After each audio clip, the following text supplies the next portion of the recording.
برادران اسلام، قرآن عزیز کی سورہ طٰہٰ، اس کی آیت نمبر 132 ہم 2 صلات کے بعد تلاوت کی ہے، اور اللہ کریم نے حضور نبی کریم صلی اللہ علیہ وآلہ وسلم کو حکماً یہ ارشاد فرمایا کہ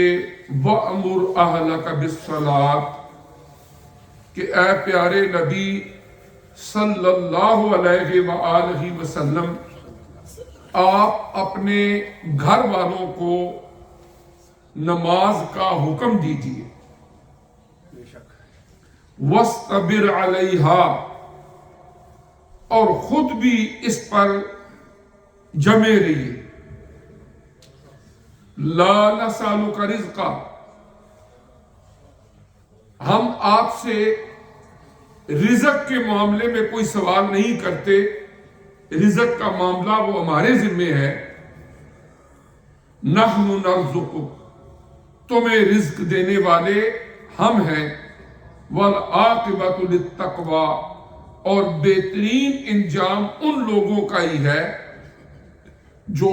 تقوی اختیار کرنے والے ہیں۔ قرآن عزیز میں خانگی زندگی کے حوالے سے ایک طرف والدین کی ذمہ داریوں اور فرائض کو بیان فرمایا، اور پھر اس کے ساتھ ہی والدین کے حقوق کو بھی بیان فرمایا، یعنی معاشرے کے اندر رہتے ہوئے جتنے بھی انسانوں کے ساتھ کسی بھی ریلیشن شپ کے حوالے سے انٹریکشن ہوتا ہے تو اس میں ڈیوٹیز بھی ہیں اور رائٹس بھی ہیں۔ ایک آدمی کئی کام کرتا ہے، مزدوری کرتا ہے، اب اس کی ڈیوٹیز بھی ہیں، اس کے رائٹس بھی ہیں، اور جو اس کا باس ہے یا کسی بزنس کا اونر ہے، اس کے رائٹس بھی ہیں، اس کی ڈیوٹیز بھی ہیں۔ اگر ہم خاندان میں آ جائیں، ہسبینڈ وائف کا جو تعلق ہے، اس میں دونوں کے اوپر کچھ فرائض عائد ہوتے ہیں اور کچھ رائٹس بھی ہوتے ہیں۔ تو آج چونکہ ہمارا موضوع والدین اور اولاد کے حوالے میں قرآن پاک کی روشنی میں کہ والدین کے رائٹس کیا ہیں اور ڈیوٹیز کیا ہیں جنہیں اللہ نے ہمیں پیدا کرنے والے پروردگار نے ہماری رہنمائی کے لیے خود ارشاد فرمایا۔ اللہ تبارک و تعالیٰ نے حضور نبی کریم صلی اللہ علیہ وسلم کو اس آیہ کریمہ سورہ طٰہٰ کی آیت نمبر 132 میں فرمایا کہ اپنے اہل و عیال کو یہ کہو کہ وہ نماز کی پابندی کریں،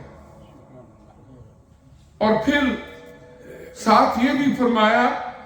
کہ وَاسْتَبِرْ عَلَيْهَا،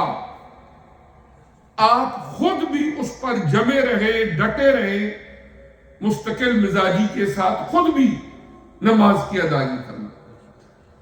حضور نبی کریم علیہ السلام کی حیثیت، آپ معلم امت ہیں، اور آپ پر نازل ہونے والی آیات بنیادی طور پر تعلیم امت کے لیے ہیں۔ آپ تو معصوم عن الخطا ہیں، لیکن امت کی تعلیم کے لیے کہ دنیا کے اندر اللہ تعالیٰ کی جو بڑی بڑی نعمتیں ہیں نا، ان میں سے ایک نعمت اولاد ہے۔ ان سے پوچھ کے دیکھیں کہ جو اولاد کی نعمت سے محروم ہے، دعائیں مانگتے ہیں، اور پھر اللہ تبارک و تعالیٰ جنہیں اولاد عطا فرماتا ہے، یہ بہت بڑی نعمت سے ان کو نوازتا ہے۔ بلکہ قرآن پاک میں انبیاء کرام کے واقعات ملتے ہیں کہ جب ان کی اولاد نہیں ہے، انہیں بھی ایک پریشانی لاحق ہوتی ہے